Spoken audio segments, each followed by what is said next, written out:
So indeed, those of you who followed from far, say, all the business about singular PDEs may know that in addition to Heyer's theory of regularity structures, there's another set of tools that has been devised for studying these kind of equations, which comes under the name of Paracontrolled calculus.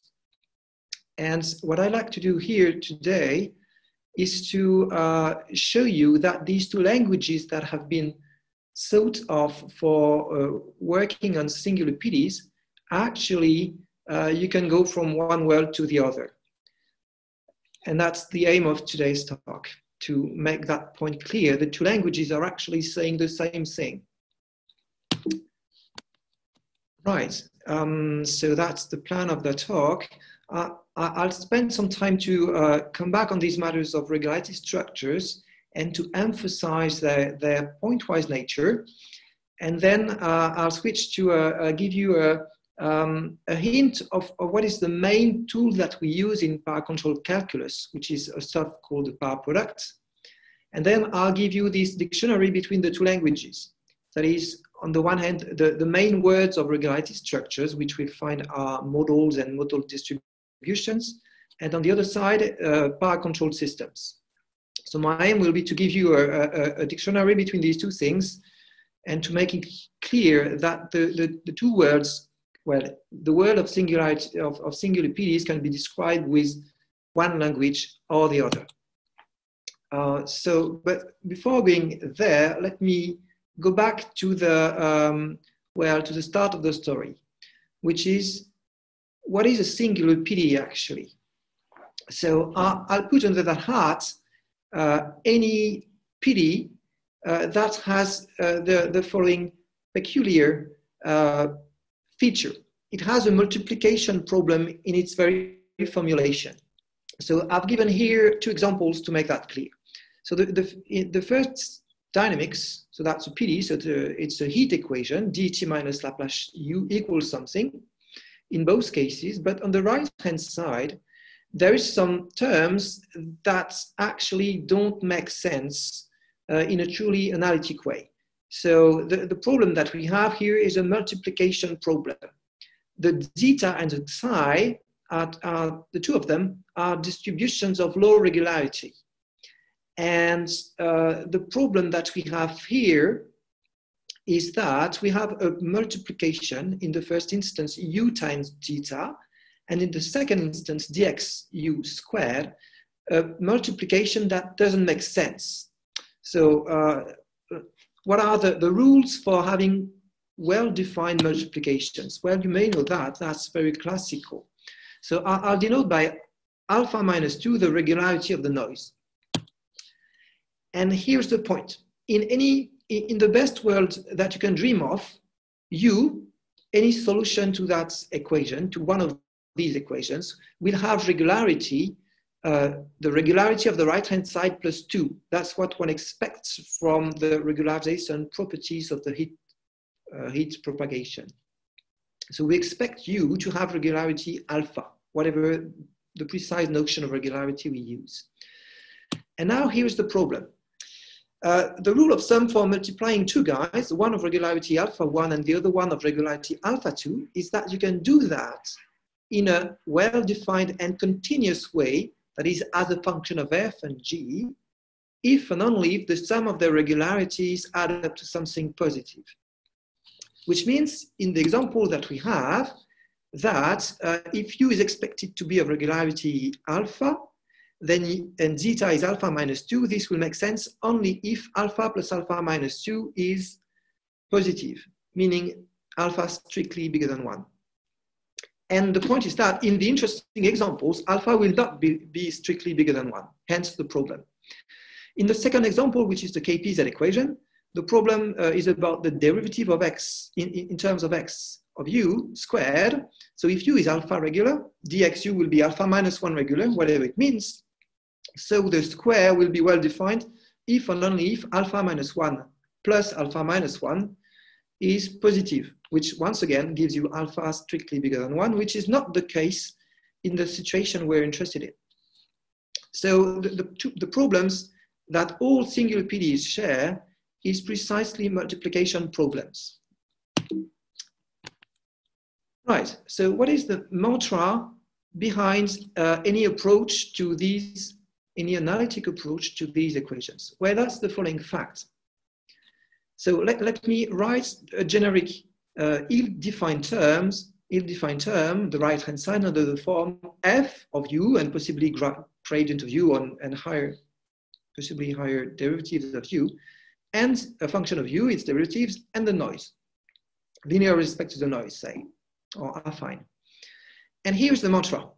If by any chance you can define, using some extra arguments, these ill-defined terms for some reference objects, which I denote here by zi, then the mantra tells you that any function or distribution that looks like, in some sense, linear combinations of the zi, then you should be able to make sense of the ill-defined terms for such use. And depending on the way that you choose to express the fact that u looks like the reference guys, you either end up working with regularity structures and the tools that we see there, models and model distributions, or Paracontrolled calculus and Paracontrolled systems, if you choose a different way of expressing the fact that you expect your solution to look like some reference guides. In a way, one can summarize the difference between the 2 points of view as an opposition between microscopic description and macroscopic description. So the microscopic description will be, the role of the microscopic description will be the role of regularity structures, while the Paracontrolled calculus takes care of a macroscopic description. In any case, the two theories have their roots in rough path theory, Lyon's rough path of controlled ordinary differential equations, where the control is not regular enough. We've already seen that this morning.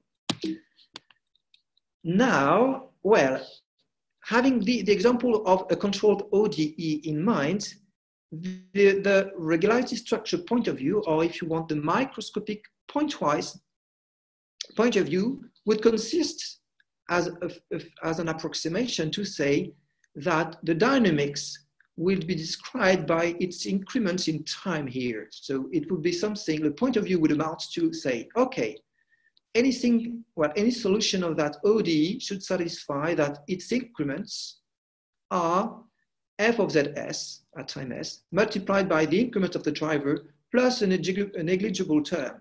That's really the kind of pointwise Taylor expansion that we've seen this morning in AJ's talk.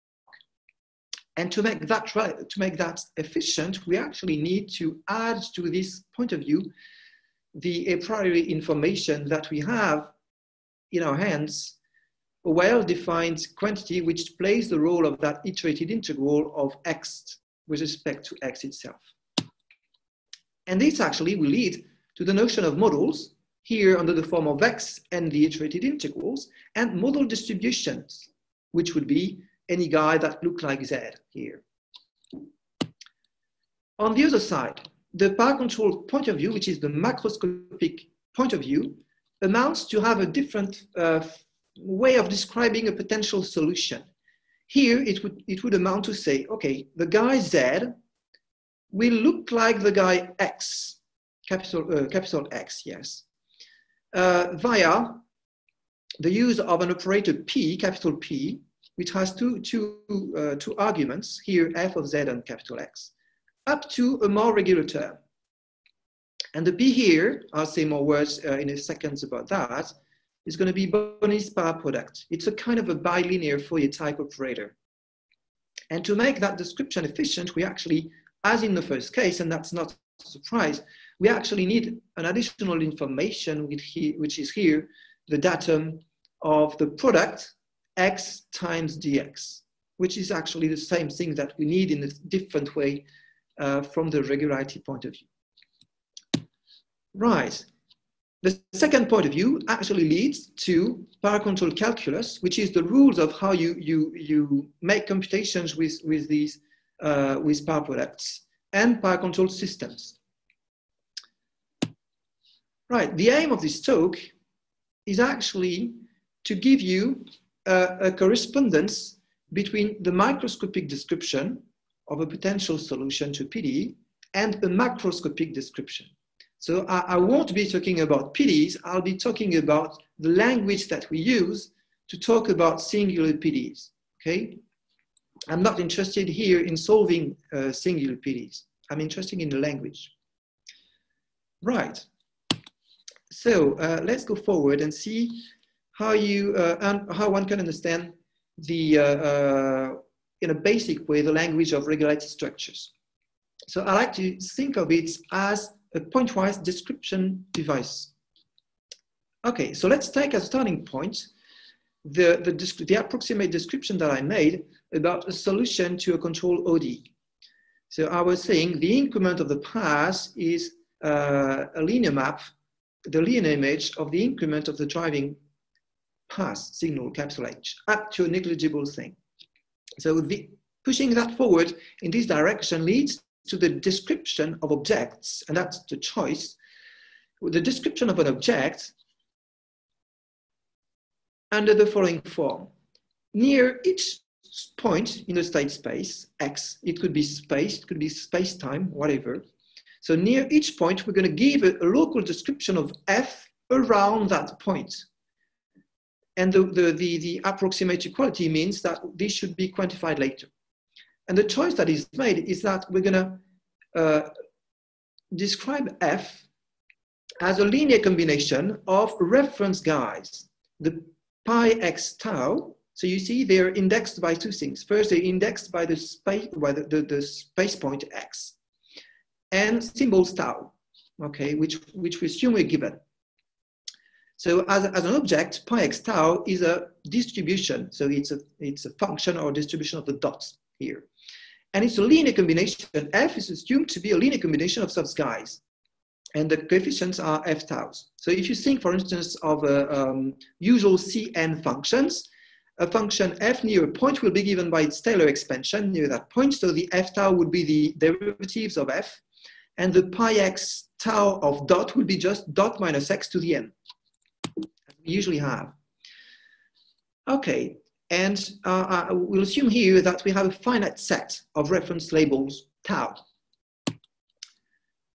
Okay, we add to that the a priori fact that the coefficients themselves also have a local description, which is fairly reasonable. So near each point x, they also have an expansion. But notice the following point. F could be a distribution, so it's natural to think of the pi x tau as possible distributions, but the coefficients f tau of x, I want them to be functions here. So there's no reason to give local descriptions of functions to use the same reference guys as we used to describe possibly distributions. So I assume here that my local coefficients are described in terms of other reference guys indexed by possibly other guys. So the new indices for describing the f taus, the coefficients, will be the functions g, well, y gives g, yx of mu for another set of labels mu. Okay, now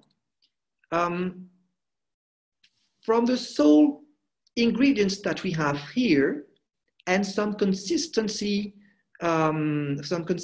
relation saying that, well, okay, if I do some repeated re-expansion either of the coefficients or with respect to the base point in which the pi x tau are expressed, then by only assuming that, we actually see the algebra popping out. All the algebraic stuff which we have in regularity structures only comes from some consistency of descriptions of different objects. When you expand the local, when you do the local expansions with respect to different points.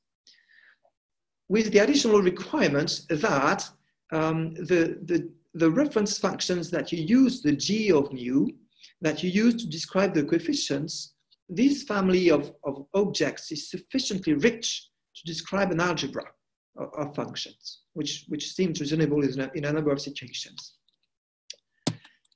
So these requirements directly, but really directly, lead to the appearance of Hopf algebras and coactions of that Hopf algebra on something else, and which is precisely the definition of one way of defining regularity structures, which we call concrete regularity structures, and models G pi on them, of which I'll give you a fair description right now. So the ingredients that we have are, so recall B here is the set of labels that we use to describe the potential solution of your singular PDE. And the B plus is a set of labels that we use to describe the coefficients of these functions. Right, so a concrete regularity structure is actually a pair of spaces, or these two spaces with operations on them.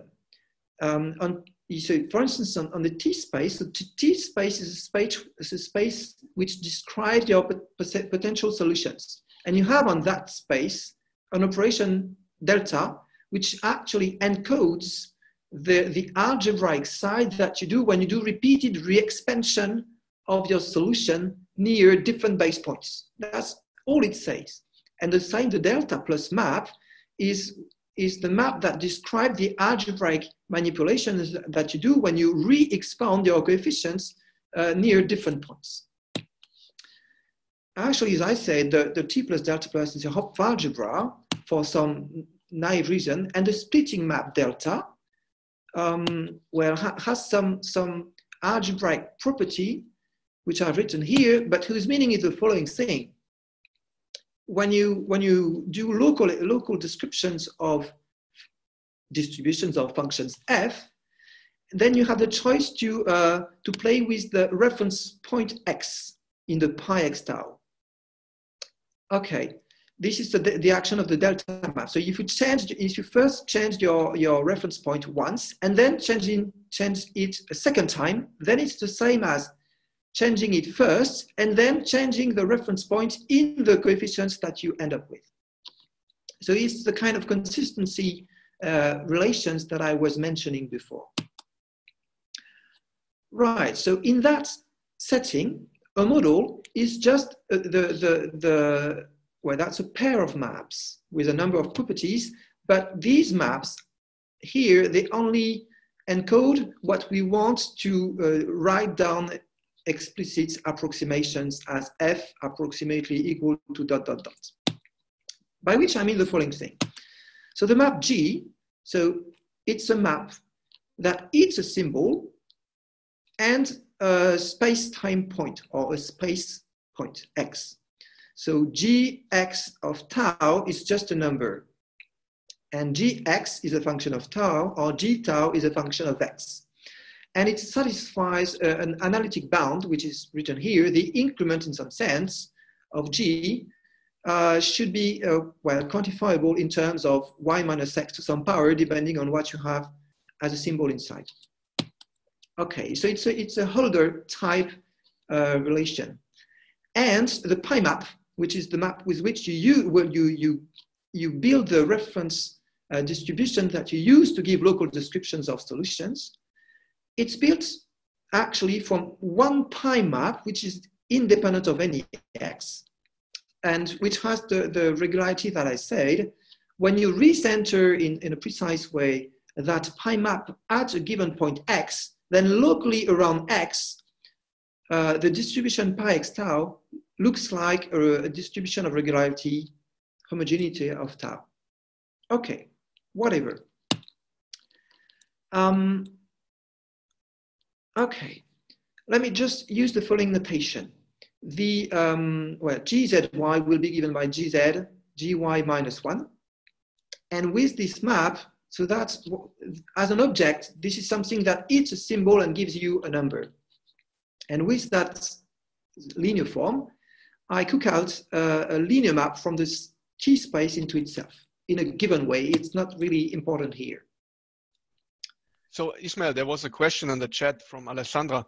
Yes. Can one at first expand the coefficient f tau x instead of pi x tau? Sure. Yes, we could. yeah. I need to be a bit quick, but yes, we can do that first. But it's not gonna,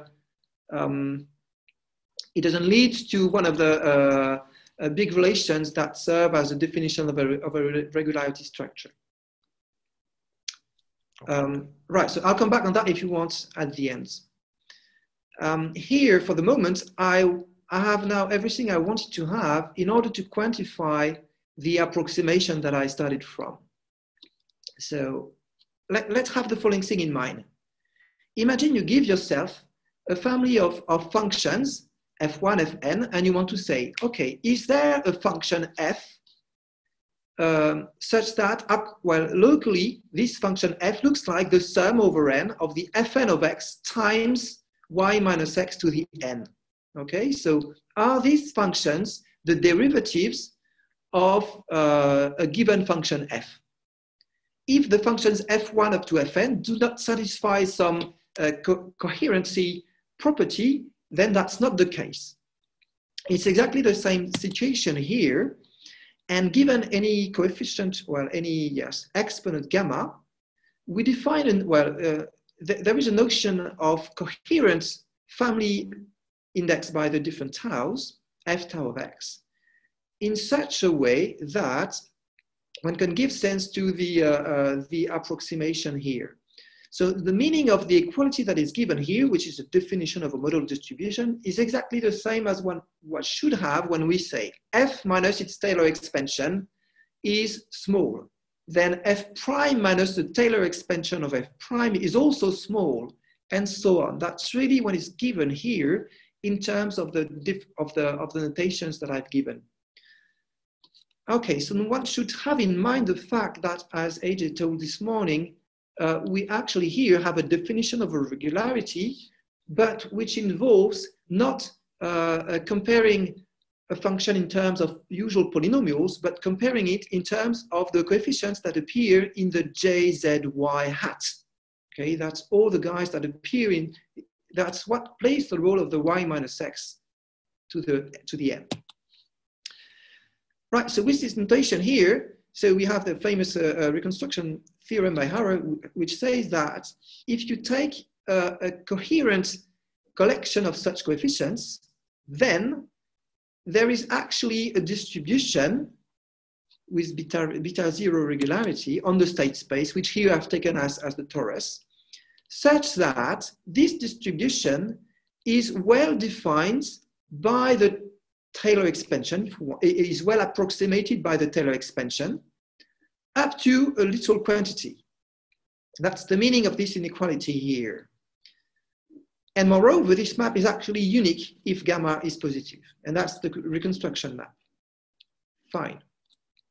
Well, so that's all I wanted to have from regularity structures. Before I start giving you a correspondence between the two languages. But before that, okay, let me introduce for you the notion of power product in its simplest form. So it works like that. Let me recall you first, and that's due to Littlewood-Paley, that if you have a distribution on the torus, say, you can always write it, decompose it as a sum of smooth functions, each of these smooth functions, AI, having Fourier transform supported on an annulus of big size, say 2 to the I, which means essentially that you can think of AI as a linear combination of guys of the form cosinus 2 to the I times x. Okay, that's what really AI is. Now let's be naive and come back to our multiplication problem. Imagine you have two distributions, and let's say A and B, and let's give a formula for the product of A and B. Well, you have this decomposition, you take the product of the two sums, and it gives you a definition, a formal definition of the product. So in this big sum, it's a double sum, I isolate, so it's a sum over a square, I isolate the diagonal corresponding to I and j roughly equal, and the lower and upper triangles. So I have the sum over the small frequencies I with respect to the j's frequency of AI, bj. I have a similar sum AI approximately, well, with I approximately equal to j, and the converse guy. So the first term in red is what is by definition the paraproduct of A and B.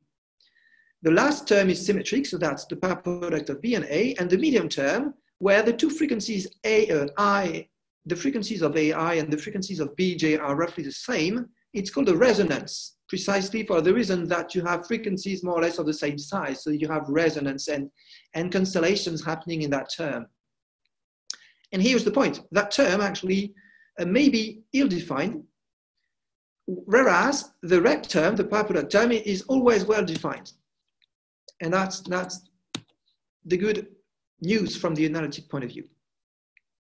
Now, a way of thinking about the paraproduct is to look at it and to realize that what the paraproduct does is that it's actually modulating the very high frequencies of B, the BJ, by signals AI, which are oscillating very much slower. So if you have a very slow modulation of a guy oscillating very rapidly. So in that sense, one can say that the paraproduct of A and B looks like, say in a Fourier sense, B itself. Right, so let me add a piece of notation that I need in my in the next sentence related to regularity structures. So the algebraic operation that we do when we make a change of base point for describing functions are either delta for distributions and delta plus for the coefficients. So I simply denote these delta operations by isolating the two guys, the two sides, in the way that I've indicated. That's a useful notation. Now here's the first statement about this dictionary between the two languages. So give yourself a regularity structure and a model on it, which means, once again, for those who are not familiar, we actually have a way of describing a number of functions in terms of reference guys given by the pi x tau and with respect and coefficients. Right, so first, as I said, the main ingredients in these descriptions, you have two sides in the description. You have the algebraic side, which is the T space with its delta map, the T plus space with its delta plus map. This is given, I don't touch that stuff. And you have the analytic side, which is given by the model, which is the G map and the pi map, from which you build the reference distributions and the reference functions, okay? And now here's the point. The two main ingredients, G and pi, you can actually represent them in a unique way, I'll comment on that in a second, using paraproducts. So it takes the following form. If you give yourself a model, G pi, then there exists a unique family of reference functions or distributions indexed by the symbols that you use to give your local descriptions, so either the basis P or the basis P plus. So distributions or functions which have the regularity given by the homogeneity of the symbol in such a way that, let's look at the first sentence, G of tau as an object, it's a function which eats a base point x. So G of tau is a function on the state space, say the torus. So this function is a sum of paraproducts of something with respect to the functions that I claim that exists, up to a remainder term. Now, if I look at what's written here, the important point is the following one. In this decomposition, the different terms have different regularities. Each paraproduct term has the regularity of the symbol nu upstairs, the homogeneity of nu. And the last term, which is the most regular due to the sum over different nus, when a nu is smaller than a tau, it has a smaller regularity. So this decomposition here is actually a decomposition of your function g in terms of a sum of functions of a precise form, paraproducts, but with different regularities. And that's really important to keep that in mind. And the same thing happened for the pi operation. Pi is a sum of terms of different regularities. So to say quickly, for those who know a little more about these things, it's what I'm claiming here is the same as saying that having a model is having the same thing as a subspace on which you have a canonical decomposition of that space in terms of different pieces with different regularities. Right. So the bracket tau, the bracket stuff, are called remainders or para-remainders if you want. And from an analytic point of view, they depend as functions that you build from the models, the pieces of the model G and pi, and they depend continuously in the model. Okay. Now, in terms of these guys, it happens that one can actually give a very explicit description of the reconstruction map. And it works like that. Give yourself a model and on a regularity structure. And take a regular function. So f, a regular model distribution. F is of regularity gamma. We know, that's what the reconstruction theorem tells us, that the reconstruction of F is a distribution. It exists and is given in Hier's construction by some decomposition using wavelets and so on. Now, here's the point. This distribution has an explicit description in terms of a sum of functions, each of them with different regularities, the regularity of sigma each time, up to a remainder that you build from the model distribution, which is of regularity gamma. So all the terms inside the sum have regularity, the regularity of sigma, and that's more than gamma, and the remainder is gamma Hölder. Okay, and see the ingredients that we use for doing that. We have the power product, the symbols, well, the functions that we've built in the previous statement from the models, and the functions f, the different coefficients f sigma that appear in the description of or definition of f. They appear downstairs in the power product. So that's really, there's a very close relation between the model distribution itself and its reconstruction when you write things in this way. And moreover, it's better than that. The coefficients themselves, they have a paracontrolled expansion as we have here, the very same thing. They are a sum up to a remainder term of regularity gamma minus sigma of a power product of something with respect to one of the symbols, one of the functions that we've constructed in the previous statement. Okay. And well, this family of all the remainders, the f, the bracket of f and the bracket of the f sigmas, that's what we call para-remainders. And once again, it's a continuous function. This tuple is a continuous function of the model distribution itself. Now, here's the point. You see that we actually give here a description of a model distribution, at least of its reconstruction of all its coefficients in terms of what we call paracontrolled systems. That is, a description of a function or distribution as a sum of paracontrolled things, paracontrolled with respect to something downstairs, but with respect to some fixed functions or distributions upstairs, up to remainder term.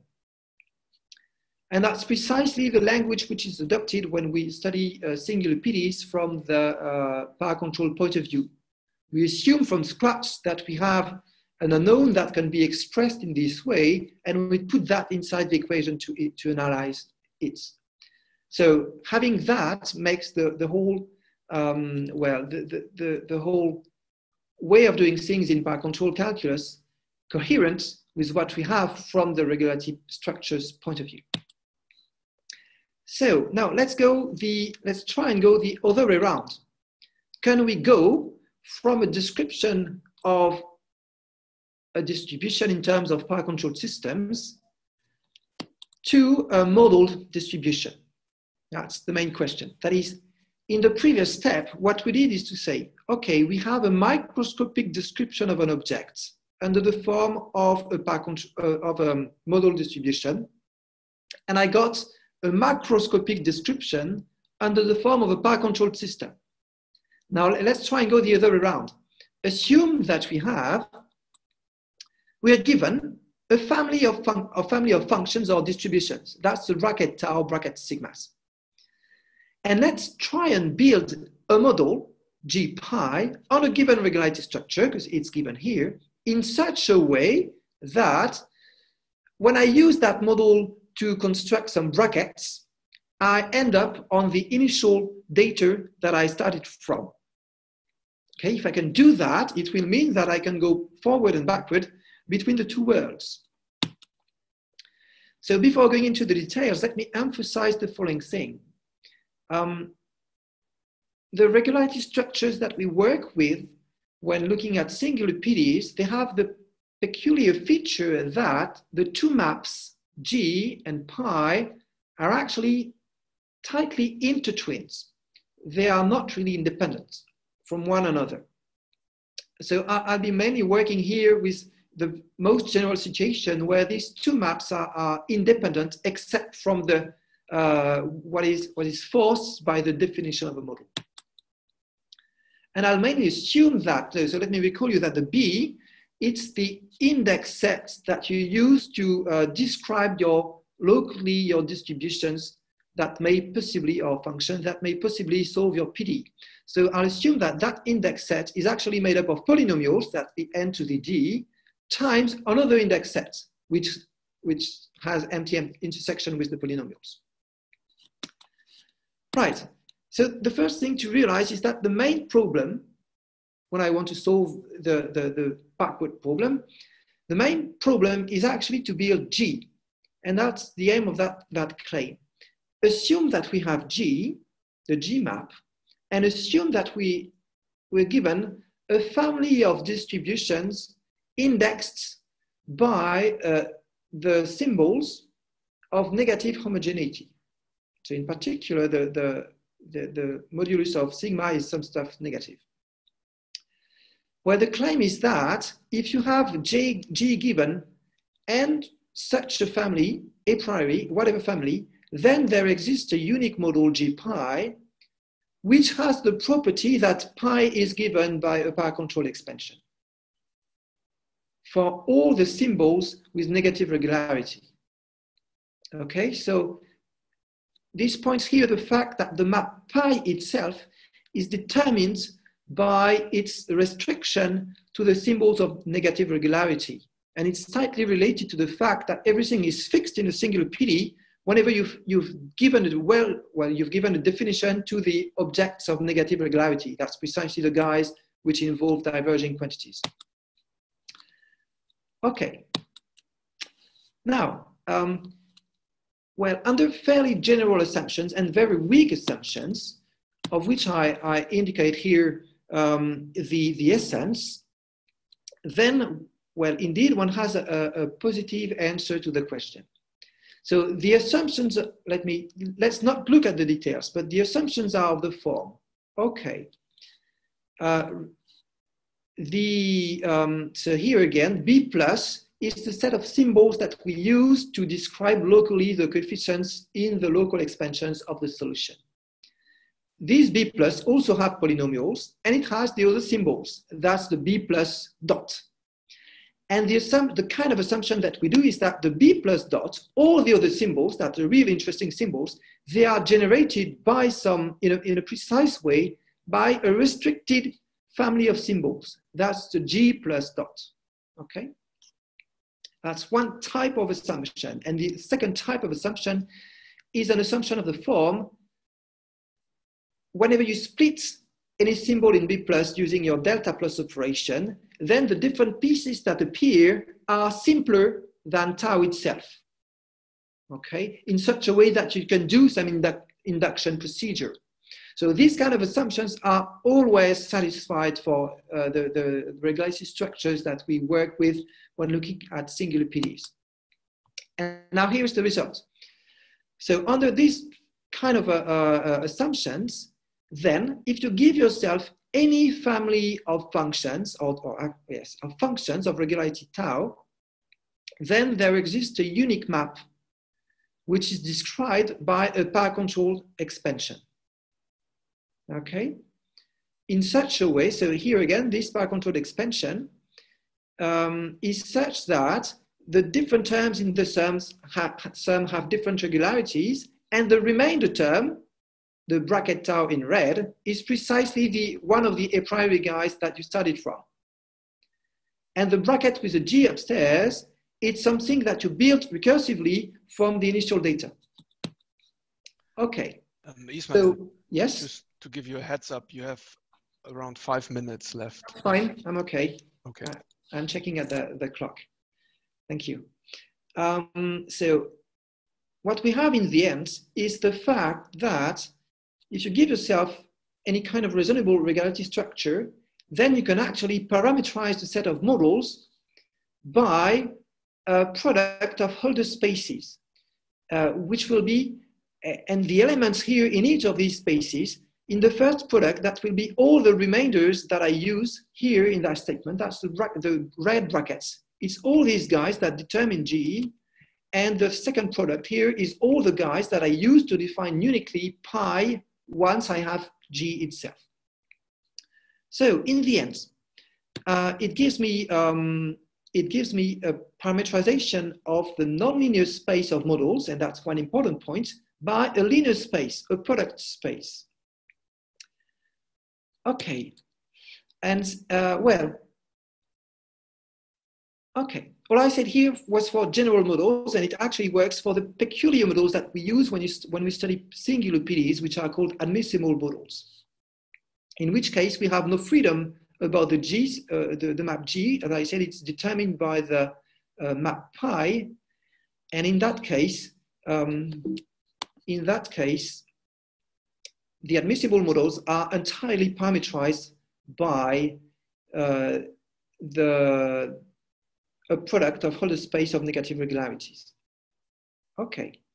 A similar stuff has actually been proved by Zambotti and Tapia for branch rough paths.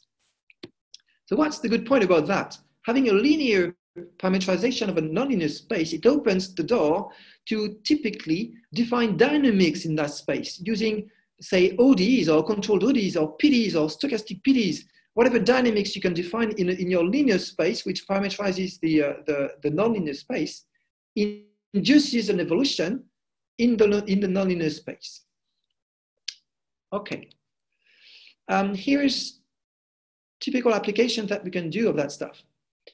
So I'm afraid this will only talk to those who already know the subject, but there's a famous theorem by Lyons and Victoire, which says that, well, if you give yourself any Holder continuous function, then it's actually a piece of a rough path.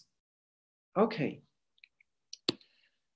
And we can actually do exactly the same thing here. If you give yourself a regularity structure, you give yourself some distributions of a negative homogeneity, then actually you can build a model for which the pi maps sends the elementary symbols representing the noise precisely to the a priori given distributions zeta I. Okay, so you really have a correspondence of Lyons extension theorem. And moreover, while building on that, you can actually define a notion of the signature of an admissible model in some consistent way. Okay, in the last 2 minutes, I'd like to address, so here I've given a parameterization of the set of models, but in regularity structures, we have two main objects, the models themselves and the model distributions. And in the last 2 minutes, I'm going to give you a hint of the fact that one can also give a parameterization of the space of model distributions in terms of products of Holder spaces. And I'll just emphasize one thing. I'm checking the clock. In order to do that, we actually need an assumption on the regularity structure, which is not really about the regularity structure. We need an assumption on the basis that we choose to work with on that regularity structure. And it leads to the following fact. Actually, the assumption I'm emphasizing here, typically for the regularity structures that are built for solving single PDEs, the canonical basis doesn't satisfy it. But the good news is that there is another basis that does satisfy the assumption. And once we have that assumption, yes, I'm almost done, we can indeed parameterize the space of regular model distributions by a product of Hölder spaces. And this description is precisely, this parameterization is precisely given by a representation of the objects using Paracontrolled systems. And well, that's more or less the end of the story. Precisely, we've kind of buckled the whole thing, precisely because this kind of, as I was saying before, this kind of systems is exactly the starting point of the Paracontrolled approach to the study of singular PDEs. So it's a good news that everything is consistent. I thank you for your attention.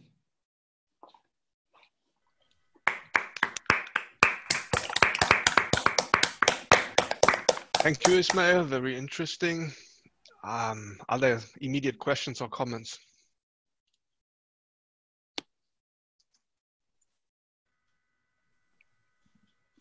Maybe one question. Yeah, please. So maybe you said it and I missed it, but you work with a reasonable regularity structures. If you could recall what that assumption is. Maybe I just missed it during the talk.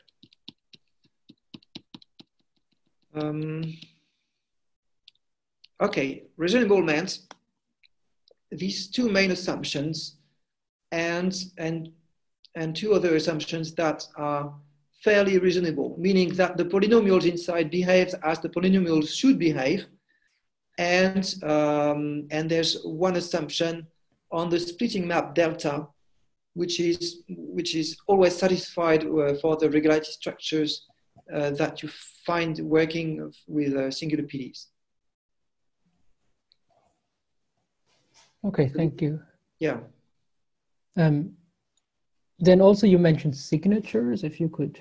Yes. I mean, for regularity structures. So I had to go quickly over that point. It's the following thing. So the signature of a rough pass is the following thing. You have a rough pass, so it has a number of levels, and you want to say, okay, if ever that, well, can I see that rough pass? So it's family of iterated integrals. And the signature is the fact that from this family of iterated integrals, you can actually canonically define higher order iterated integrals up to an arbitrary number of them. And the collection of all of them is the signature, right? So the analog of this situation is the following one. Here, we assume we have two regularity structures, one in the other, T prime inside T, and T here in the parallel plays the role of the full tensor algebra for rough pass, okay, infinitely many levels. And T primes plays the role of the truncated tensor algebra in which a given rough pass lives. And we assume here that T prime, the space T prime, contains all the elements of negative homogeneity. Okay? And the claim is that whenever you have an admissible model on T prime, then it has a unique extension into an admissible model on T itself. It's the very same thing as saying that whenever you have a rough pass, then it has a unique, well, then you can uniquely define its higher order iterated integrals. It's the very same thing. And admissible is in the sense of in the technical sense of the notion that you use when you solve singular PDEs. Okay. Thank you.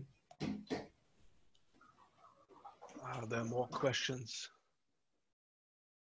I have a quick question. So at the very beginning, you had the Paracontrolled setting where you have, well, could you open where you take the product and you get, yeah, there it is. There it was. Yeah.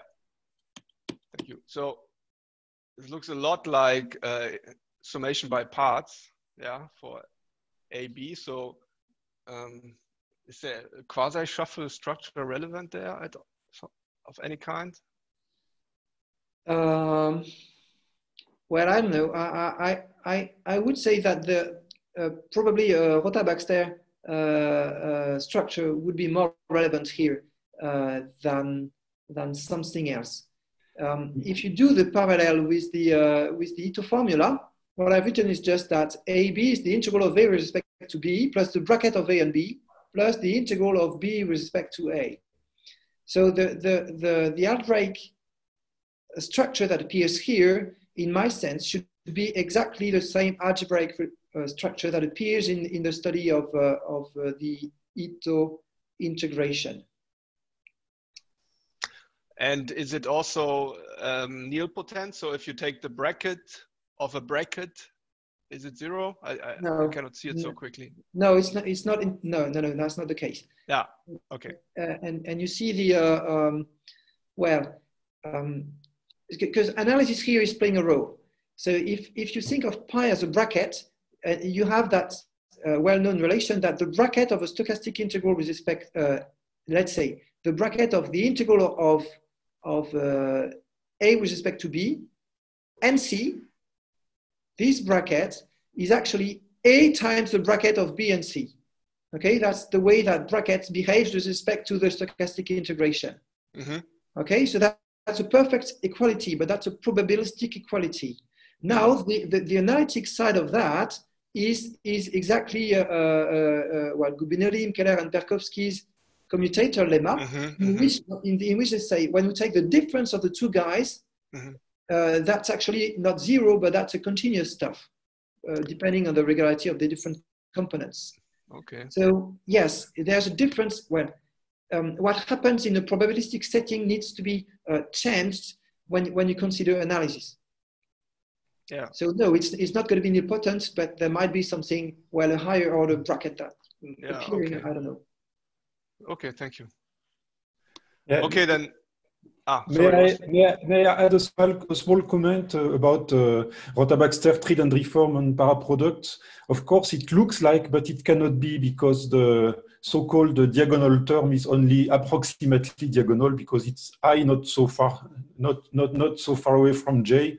Yeah. So in a quite approximate sense, yes, but you cannot recover algebraic properties of a Rota-Baxter or tree-dendry form structure. But is there maybe... But it calls for a kind of extended Rota-Baxter, kind of, which is very rigid in a sense, beyond algebra. Yes. Okay. But analysis is more important than algebra in here, I guess. Yeah. Yeah. Yeah, we can change that, maybe. No. No, I don't know. Yeah, but maybe there's a other structure hidden that reminds oneself of dendry form, and then yeah. Maybe they can become complementary. Yes.